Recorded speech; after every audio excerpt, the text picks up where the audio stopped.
মুহাম্মদুর রাসূলুল্লাহ সাল্লাল্লাহু আলাইহি ওয়াসাল্লামকে আমরা কি পরিমাণ ভালোবাসবো, সাহাবায়ে কিরাম কি পরিমাণ ভালোবাসতেন।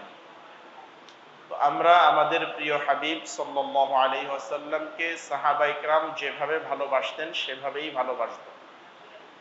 নবী সাল্লাল্লাহু আলাইহি ওয়াসাল্লাম বললেন, ওয়াল্লাহি লা ইউমিনু আহাদুকুম হাত্তা আকুনা আহাব্বা মিন ওয়ালিদিহি ওয়া ওয়ালাদিহি ওয়ান নাসি আজমাইন। মুমিন ওই ব্যক্তি হতেই পারবে না যে তার জীবনের চেয়ে তার বাবা মা ভাই বোন আত্মীয় স্বজন অর্থাৎ পৃথিবীর সবকিছু এবং নিজের জীবনের চেয়েও বেশি যদি কেউ মুহাম্মদ সাল্লাল্লাহু আলাইহি ওয়াসাল্লামকে ভালো না বাসে তাহলে সে পরিপূর্ণ মুমিন হতে পারবে না। মানে আপনার জীবনের চেয়ে আমার জীবনের চেয়েও আমাদের নবীকে বেশি ভালোবাসতে হবে, এই ব্যাপারে কোনো আপোষ করা যাবে না। যদি এমন হয় নবী মুহাম্মদুর রাসূলুল্লাহ সাল্লাল্লাহু আলাইহি ওয়াসাল্লামের ইজ্জত আর সম্মান হেফাজতের জন্য আমাদের জীবন দেওয়ার প্রয়োজন হয়, হাসি মুখে আল্লাহর নবীর ইজ্জত হেফাজতের জন্য, আল্লাহর নবীর সম্মানের হেফাজতের জন্য হাসি মুখে আমাদের জীবনগুলো বিলিয়ে দিতে হবে।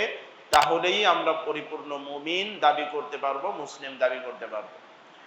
দেখেন কোরআনুল কারীমে আল্লাহ সুবহানাহু ওয়া তাআলা একটা দৃষ্টান্ত স্থাপন করলেন, উপমা দিলেন যে সাহাবায়ে কেরাম কিভাবে নবী মুহাম্মদ সাল্লাল্লাহু আলাইহি ওয়াসাল্লামকে ভালোবেসেছেন। যখন আল্লাহর হাবিব ইন্তেকাল করলেন তো পাওয়ারফুল একজন সাহাবী হযরতে ওমর ইবনুল খাত্তাব রাদিয়াল্লাহু তাআলা আনহু, যিনি এতটা বেশি ঈমানের বলে বলিয়ান ছিলেন, এত মজবুত ছিলেন যে উনি যেই রাস্তা দিয়ে হাঁটতেন শয়তান ওই রাস্তায় যেত না, শয়তানও তাকে ভয় পেত।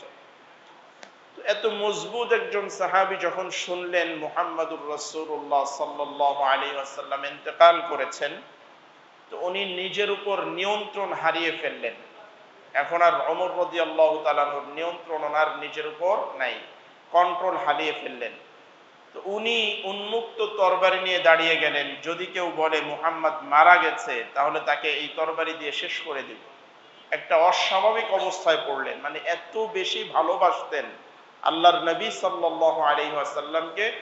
ভালোবাসার মানুষটা যে মারা গেছে, মৃত্যুবরণ করছে, এটা তিনি বিশ্বাস করতে পারেন না।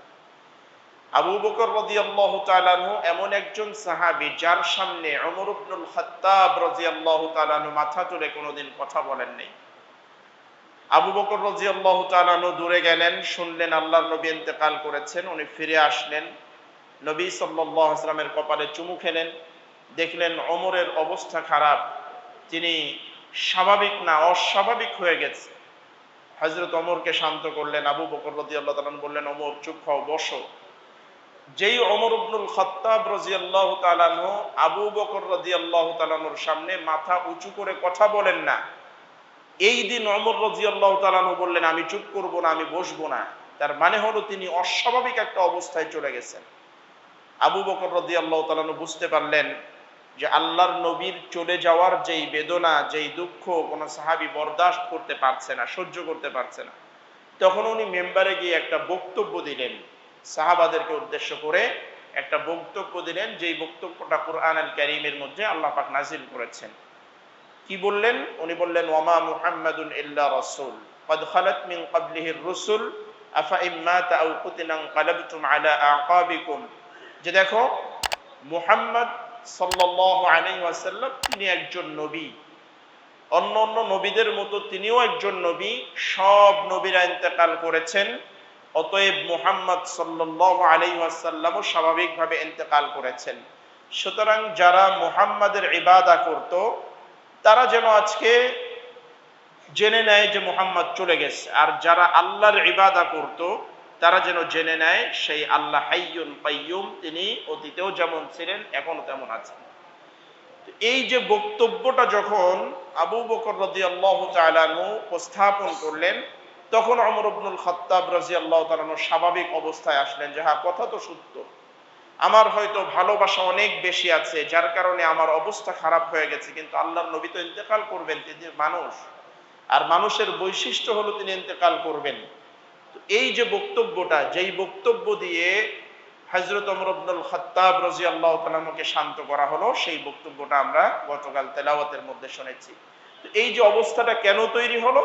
তৈরি হলো এজন্য যে ওমর ইবনে ফারুক রাদিয়াল্লাহু তাআলা আনহু তার জীবনের চেয়েও বেশি ভালোবাসতেন মুহাম্মদুর রাসূলুল্লাহ সাল্লাল্লাহু আলাইহি ওয়াসাল্লামকে।